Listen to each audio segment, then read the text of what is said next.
உறவுகள் அனைவருக்கும் வணக்கங்க. கல்யாணம் முடிஞ்சிருதுங்க. தாலி கட்டி முடிக்கிறாங்க. தாலி கட்டுறதுக்கு மனசே இல்லாமல் 2 ஜீவன்களும் வாங்கிக்கிறாங்க. இங்கிட்டு திரும்பிக்கிட்டுறாரு, இந்த பொண்ணுக்கு இங்கிட்டு திரும்பிக்கிறது. அவங்க அப்பா அம்மா அப்படியே முள்ளு மேலே நிற்பாங்க. பார்த்தீங்களா, பொண்ணோட கல்யாணம்னா அவ்வளோ சந்தோஷப்படணும். ஆனால் அவங்களுக்கு சந்தோஷமே இல்லை. மாப்பிள்ளை வீட்லேயுமே ஓரளவுக்கு நிம்மதி இல்லாமல் தான் இருக்காங்க. தங்கராஜுக்கு இருமாப்பு கொள்ளலை. நம்ம நல்லபடியாக நினச்சதை சாதிச்சிட்டோம் அப்படின்னு நினச்சிட்டு இருக்காங்க. அடுத்த பெரியவங்க காலில் விழுந்து ஆசீர்வாதம் வாங்குங்க அப்படிங்கிறாங்க. வாங்க வாமா அப்படிங்கிற மலர் கையை பிடிச்சி மதியை கூட்டிகிட்டு அவங்க மாமனார் மாமியார் காலில் விழுகிறாங்க. அதுக்கப்புறம் பார்த்தா அப்பா உங்கள் அம்மா அப்பா காலில் விழுகலாம் அப்படின்னு கூப்பிட வேணாம் அப்படின்னு கையை தட்டி விடுது மதி. ஏம்மா என்னம்மாச்சு? அப்பா அம்மா வேண்டாம், இனிமேல் அவங்க அப்பா அம்மா எனக்கு கிடையாது. என்ன மதி சொல்கிறேன்? ஆமாம், என்னை இப்படி ஒரு பழம் வேணாம், நான் ஒன்றும் சொல்லலை. என்னம்மா அப்படிலாம் நினைக்காத, பாலுங்கள்லாம் நினைக்காத, விடு அப்படின்னு சொல்லிட்டு வா அப்பா அம்மா ஆசீர்வாதம் வாங்கணும் அப்படின்னு கட்டாயப்படுத்தி கூப்பிட்றாங்க. முடியாது அப்படின்னு சொல்லிட்டு மேடையில் நிற்கிதுங்க. அவங்க அப்பா அம்மா மனசு கண்ணு கலங்குது. நல்லது தாண்டி பண்ணோம், இந்த குடும்பம் நல்ல குடும்பம் தான், நீ ஏதோ தப்பாக நினைக்கிற, விடு நாங்கள் கிளம்புறோம் அப்படின்னு சொல்லிட்டு கிளம்புறாங்க. அப்படியே மதிக்கு ஒரு மாதிரி ஆகுது. என்னதான் கோவமாக வேணான்னு சொன்னாலும் அப்பா அம்மா பிரியும் போது ரொம்ப சங்கட்டமாக தான் இருக்குது. அப்படியே கல் மாதிரி தான் நிற்கிறாங்க. மனசுக்குள்ளே நினச்சிக்கிட்டு மதி நாங்கள் போயிட்டு வரேன்டி அப்படின்னு சொல்ல, என்னம்மா உன் அம்மா காலில் கூட விழுக மாட்டியா, இப்படி ஒரு ராக்கச்சி மாதிரி இருக்கிற அப்படிங்கல, இங்கே பாருங்க நீங்கள் எதுவும் பேச தேவையில்லை, நான் பார்த்துக்கிறேன் அப்படின்னு மதி சொல்லுது. அப்புறமா மதி அம்மா என்ன பண்ணுறாங்க, ஆப்ரேஷன் பண்ண போகிறேன்டி, அதுக்காக நீ வருவியா அப்படிங்கல. அதெல்லாம் நல்லபடியாக நடக்கும், உங்களுக்கு தான் பணக்கார ஆள் கிடச்சிருக்கு, பண்ணுவார், நீங்கள் எல்லாம் பண்ணிக்கோங்க. எனக்கு துரோகம் பண்ணிட்டீங்க, எனக்கு ஆசைப்பட்ட வாழ்க்கையை அமைச்சு கொடுத்துருக்கீங்க, உங்களை நான் நினச்சி பெருமைப்பட்டு சந்தோஷமாக காலில் விழுந்து ஆசீர்வாதம் வாங்குறதுக்கு எனக்கு பிடிக்காத வாழ்க்கை, நான் ஏன் ஆசீர்வாதம் வாங்கணும் அப்படின்ட்டு நின்றுக்குறாங்க. சே இப்படி இருப்பேன் நான் நினைக்கவே இல்லை அப்படிங்கல. அக்கா நான் வர்றேன்க்கா, எதுவும் நினைக்காதக்கா, எனக்கு யார் பக்கம் என்ன சொல்கிறதுனே தெரியலக்கா, நீ என்னடி பண்ணுவ, நான் உன்னை ஒன்றும் தப்பாக நினைக்கல, நான் உன்ட்ட மட்டும் நான் பேசிக்கிறேன், அப்பாவுக்கு எதுனா என்கிட்ட சொல்லு. ஏக்கா அப்புறம் பாசமாக இருந்துட்டு இப்படி ஏக்கா விடு, எனக்கு மனசு சரியில்லை, நீங்கள் கிளம்புங்க அப்படிங்கிறாங்க. 3 பேரும் கிளம்புறாங்க. திரும்பி மதியை பார்த்த வாக்கில் அடுத்து தங்கராஜ் பார்க்குற போனா போட்டு அப்படிங்கிற மாதிரி, நீங்கள் போங்க மாப்பிள்ள, நீங்கள் மேடைக்கு போங்க, யார் ஆசீர்வாதம் வாங்கினா என்ன வாங்காட்டி என்ன, உங்கள் அப்பா அம்மா என் அத்தை மாமா உனக்கு ஆசீர்வாதம் வாங்கிட்டாங்கல்ல, அது போதுங்கய்யா, அவங்க வழங்குறத விட வேறு யார் வேணும், இதோ எங்கள் அம்மா இருக்காங்க, அத்தை எங்களை ஆசீர்வாதம் பண்ணுங்க அப்படின்னு சொல்லி விழுகிறாங்க. ஆசீர்வாதம் கொடுக்குறாங்க. நல்லா இருங்க புள்ள குட்டிகளோட, இனியாவது ஒத்து போங்க, அடியே ஒன்றை தாண்டி சொல்கிறேன், உன் புருஷனை விட்டு கொடுக்காம வாழு அப்படிங்கிற முறைச்சி பார்த்துட்டு மேடைக்கு போகுதா. இவன் என்னவ இப்போ என்ன சொல்லிவிட்டேன், நல்லது தானே நான் சொன்னேன், இதுக்கு போய் இந்த முறைச்சிட்டு போகிறா அப்படிங்குதுங்க. அது என்னங்க தலையை பார்த்தீங்களா, ஆள் பார்த்தா சின்னதாக இருக்குது, தலைமுடியை வெள்ளையாக்கி வச்சுருக்காங்க. மகாநதியில் பார்த்தீங்கன்னா குமரனுக்கு அம்மாவா சின்ன வயசாக தான் இருக்கும், சாந்தியாக வரும். இதில் பார்த்தீங்கன்னா பயங்கர கிளவி மாதிரி. நான் உண்மையிலே பாட்டின்னு தாங்க நினச்சேன். இப்போ அவங்க 3 பேரும் போயிடுறாங்க. என்னங்க எனக்கு கஷ்டமாக இருக்குங்க, புள்ளையை விட்டுட்டு வரமே, என்ன பண்ணுறது மதி, என்னம்மா பண்ணுறது, மதிக்கு நல்ல வாழ்க்கை தான் அமைஞ்சிருக்கு, வா நம்ம போயிடுவோம் அப்படின்னு கிளம்பையில் தங்கராஜ் வேகமாக ஓடுறான். இருங்க சித்தப்பு சித்தி நில்லுங்க, தங்கச்சி நில்லுமா, என்ன வந்த கையோட சாப்பிடாம போகிறீங்க, சாப்பிட்டு போங்க. இல்லை தம்பி சாப்பிட்ற நிலைமையில நாங்கள் இல்லை, அவள் தான் வயிறு நிறைய கொடுத்துட்டாலே, அட விடுங்க, உங்கள் பொண்ணை பற்றி உங்களுக்கு தெரியாதா என்ன, நீங்கள் வளர்த்தது தான் இப்படி முறுக்கிக்கிட்டு நிற்கிது, கவலைப்படாதீங்க, அதெல்லாம் மாறிடும், திருத்த வச்சிருவோம் அப்படின்னு நிமிர. இல்லை நல்ல விதமாக இனிமேல் எல்லா குடும்பமும் நம்ம குடும்பம், இப்படி வளைஞ்சு போனாத்தான் வாழ்க்கை அப்படிங்கிறத சொல்லி கொடுப்போம். என் பொண்டாட்டி இருக்கா, என் இன்னொருத்த மச்சின் என் பொண்டாட்டி இருக்குது, எல்லாருமே நல்லா பார்த்துப்பாங்க, நீங்கள் கவலைப்படாதீங்க சித்தி சித்தப்பா, நீங்கள் கிளம்புங்க, ஆப்ரேஷனுக்கு எல்லாம் ரெடி ஆகும், கிளம்புங்க அப்படிங்கல. நீங்கள் எதுவும் கவலைப்படாதீங்க, பணத்தை பற்றி ஒன்றும் பயப்படக்கூடாது சரியா, மதி எனக்கு தங்கச்சி மாதிரி அப்படி இப்படின்னு சொல்கிறாங்க. ரொம்ப நன்றி சார், நீங்கள் சாரெல்லாம் சொல்லக்கூடாது, மைசன் அப்படின்னு நீங்கள் சொல்லுங்கள் சித்தப்பு, பரவாயில்ல, என்னைக்கு தான் நீங்கள் எனக்கு முதலாளி தான், இந்த விசுவாசம் தாயா உன்ட்ட எனக்கு பிடிச்சதே, சரி கிளம்பு, கொண்டே விட்டுட்டு வாங்கடா, இல்லை நாங்கள் ஆட்டோ பிடிச்சிப்போம், நீங்கள் ஹார்ட் பேஷண்ட்டு எங்கள் வண்டியில் தான் போகணும், கொண்டே விட்டுட்டு வாங்கடா, சரிங்க சார் அப்படின்னு சொல்லிட்டு சரிங்கண்ணே அப்படின்னு ஏறி உட்காடுறீங்க. நீங்கள் பாருடா, பத்திரமா பார்த்து கொண்டு போகணும் ஆஸ்பத்திரிக்கு, இடையில ஏதாவது வேணும்னா நின்று வாங்கி கொடுக்கணும் சரியா, சரிங்கண்ணே எனக்கு எப்படி கவனிப்பீங்களோ அது மாதிரி கவனிக்கணும் சரியா, சரிங்கண்ணே போயிட்டு வாங்க சித்தப்பு, போயிட்டு வாங்க சித்தி, தங்கச்சிம்மா போயிட்டு வாங்க, சரிங்கண்ணே அப்படின்னு போயிடுறாங்க. இனிமேல் தானடா இருக்கும் உன் பொண்ணுக்கு வச்சதுல கச்சேரிங்கிற மாதிரி வர்றான். இங்கே பார்த்தா அவங்கவுங்க பேசிகிட்டு இருக்காங்க. சரி வீட்டுக்கு கிளம்புவோம் அப்படிங்கல. மதிக்கிட்ட மலர் பேசுது, ஏம்மா அம்மாவை அப்படி பேசி அனுப்பிட்ட, இல்லைங்க எனக்கு மனசே சரியில்லை, இவங்க மேலே உள்ள கோவத்தில் அவங்கக்கிட்ட காமிக்க வேண்டியதாக போயிடுச்சு அப்படிங்குது மதி. அடுத்து வீட்டுக்கு வந்துடுறாங்க. வீட்டுக்கு வந்ததுக்கப்புறமும் இந்த பிள்ளை ஒரு நேரங்க இருக்குது. அக்கா உங்கள் ரூம் எது அப்படிங்கல. ஏன் மதி உன் ரூமுக்கு போ. இல்லை எனக்கு அந்த ஆள் மூஞ்சில் முழிக்கவே பிடிக்கல, நான் உங்கள் ரூமில் வந்து இருக்கேன் அப்படின்னு அங்கே போகுது. கேட்டுக்கிட்டு அங்கே போய் உட்கார வைக்கிறாங்க. நைட்டுக்கு இங்கே எப்படிக்கா படுக்க முடியும், நான் அங்கே போய் படுத்துக்கிடுவேன், நீங்கள் பயப்படாது. சே அப்பெல்லாம் நினைக்கல. மாமியாக்காரி வந்து என்னடி நீ மந்திரம் போட்டுட்டியா, அவளை ஓன் ரூமில் வச்சுக்கிட்டியா அப்படி இப்படின்னு கேட்கும். தெரியும் அதை பார்க்கல தெரியுதே அப்படிங்கிறாங்க. அடுத்து பார்த்தா கல்யாண வீடு நல்லபடியாக கல்யாண வீடாக ஆக்கிட்டீங்க மாப்பிள்ளை, நீங்கள் தான், இல்லைன்னா நேரம் அது வேறு வீடாக மாறி இருக்கும். அத்தை நான் இருக்கேன் நீங்கள் பயப்படுறீங்க அப்படின்னு.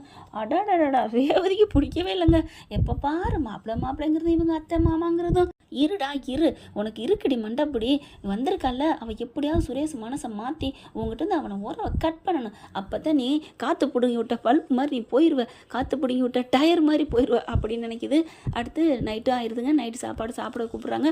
மதி சாப்பிடவே மாட்டேங்குது. ஒரு வாழைப்பழம் ஒரு பாலை மட்டும் குடிச்சிட்டு படுக்கிறதுக்கு ரெடியாக உள்ளுக்க வருது. இங்கே என்ன பண்ணுறான், வேகமாக வர்றாங்க. அப்படியே கதவை சாத்திட்டு, ஏய் என்ன சாப்பிட கூப்பிட்டா அவங்க அம்மா சாப்பிட சொல்கிறாங்க, எல்லாம் நீங்கள் சாப்பிட்டுக்கங்க போதும், நீங்கள் சாப்பிட்டு நல்லா இருங்க, என்னை பற்றி நீங்கள் யாரும் கவலைப்பட வேணாம் அப்படின்னு மதி சொல்லிட்டு வருதா.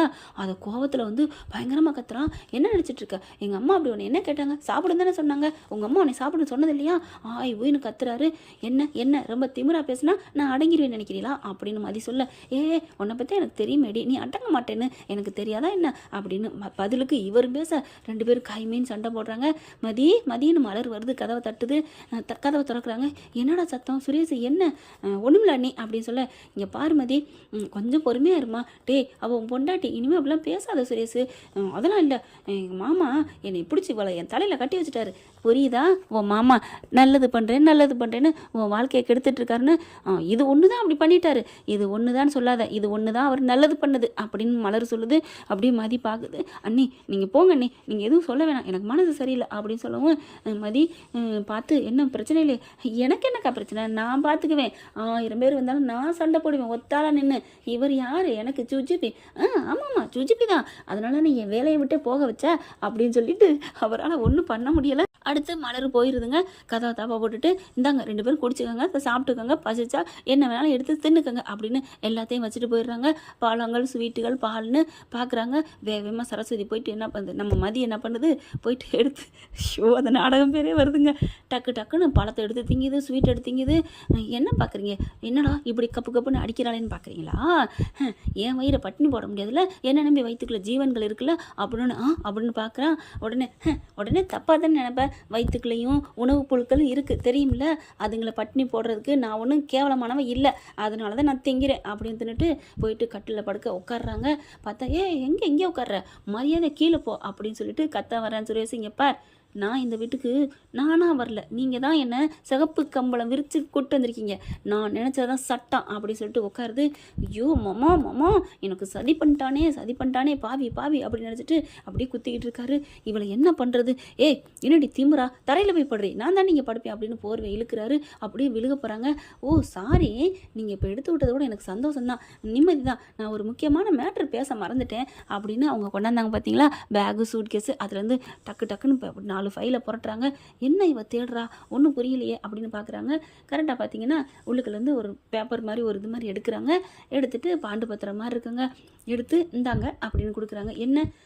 என்னவா, உங்களுக்கு எனக்கு டைவர்ஸ் பத்திரத்தில் கையெழுத்து போட சொல்கிறேன் அப்படின்னு சொல்ல, என்னது டைவர்ஸா, என்ன விளையாடுறியா, என்ன நினச்சிட்டு இருக்க, அப்படின்னா நீங்கள் என் கூட வாழணும்னு நினச்சி தான் தாலி கட்டினீங்களா அப்படின்னு மதி கேட்டோன்னே, என்னது உன் கூட எவன் வாழ்வான், அப்புறம் என்ன என் கூட வாழ இஷ்டம் இல்லைல்ல, அப்போ கையெழுத்து போடு, அதெல்லாம் உடனேலாம் வீட்டில் எல்லாத்தையும் கேட்காம பண்ண முடியாது, மாமா கேட்காம பண்ண முடியாது, என்னையா இப்போ தானே கொஞ்ச நேரத்துக்கு முன்னாடி சொன்னேன், அவன் என் வாழ்க்கையை சீரழிச்சிட்டான், நல்லது பண்ணுறேன்ட்டு இனிமேல் என் பேச்சை கேட்க மாட்டேன் அப்படின்லாம் அள்ளி பில்ட்டாக போட்டிங்க, இப்போ என்னாச்சு, எங்கே போயிடுச்சு, சோ காற்றுல பறந்து போச்சா, இங்கே பாருமதி நீ என் பேரெல்லாம் சொல்லக்கூடாது, என் பேரை எதுக்கு நீ சொல்கிற நீ யாரோ நான் யாரோ அவ்வளோதான், வெளியில் வேணா ஹின்னு நின்றுக்கலாம், ஆனால் எனக்கு அவ்வளோ கோவத்தில் இருக்கிறேன் அப்படி சொல்லிட்டு மரியாதையாக கையெழுத்து போடு, இங்கே பாரு உன்னோட எனக்கு வேலை இஷ்டம் இல்லை தான், ஆனால் நானாக இப்போ போட முடியாது, இங்கே பாரு உனக்கு என்ன பிடிக்கலன்னா மரியாதை இதில் கையெழுத்து போடு, என்னடி விளையாடுறியா அப்படின்னு அப்படி ஒரு மாதிரியாக பயந்து போகிறாரு. என்ன நான் விளையாடுறேன், இங்கே பாருங்க 2 பேரும் கையெழுத்து போட்டு கோர்ட்டில் போய் அப்ளை பண்ணிட்டோன்னா உடனே கிடச்சிரும், அதனால தான் நான் சொல்கிறேன், எனக்கு உன்னோட வாழை பிடிக்கல, உனக்கு என்னோட வாழை பிடிக்கல, எதுக்கு பிரச்சனையோடு வாழணும், நம்ம பாட்டுக்கு பிரிஞ்சிருவோமே, இங்கே பாரு நான் கையெழுத்து போட முடியாது முடியாது அப்படிங்கிறாங்க. அப்போ என்னோட வாழை இஷ்டமா சுரேஷ் மாமா அப்படின்னு என்ன இவ இப்படிலாம் குழஞ்சு பேசுகிறா, என்ன அப்படி பேசுவேன்னு நினச்சியா, முடியாதுடா, என்னடா என் கூட வாழ ஆசைப்படுறியாடா அப்படின்னு தான் நான் கேட்பேன் அப்படின்னு அப்படியே ஒரு மாதிரியாக பேச, என்ன இவ அண்ணி அம்பி மாதிரி மாற்றி மாற்றி பேசுகிறா, ஐயோ டே மாமா என்னடா அப்படி தள்ளி விட்டுட்டேடா குளிக்கல அப்படின்னு கதவு பக்கம் போகிறாரு. பட்டுன்னு கையை பிடிச்சி இழுத்துட்டு வராங்க. அப்படியே சட்டையோட, எங்கே மாமா போகிறீங்க, இருங்க என்கிட்ட இருந்து அனுபவிக்கின்றது நிறைய இருக்குது, நீங்கள் நினச்சிக்கிட்டீங்களா, ஐயோ இவ பயந்து நடுங்கி வந்துட்டா, தாலியை கட்டிட்டா, கழுத்தை கொடுத்துட்டாண்டு, இல்லைப்பா உங்களோட ஒட்டுமொத்த குடிமை கையும் என் கையில் இருக்குது அப்படின்னு சொல்லிட்டு சிரிக்கிறாங்க. இப்போ அதில் கையெழுத்து போடுவியா போட மாட்டியா அப்படின்னு சொல்லி கொடுக்க பார்க்குறேன். அப்படியே கையெழுத்தா நான் ஏண்டி போடுறேன் அப்படிங்கிறாங்க. நீ போடலைன்னா அப்புறம் வேறு மாதிரி விபரீதம் நடக்கும் மாம்சே அப்படிங்கல.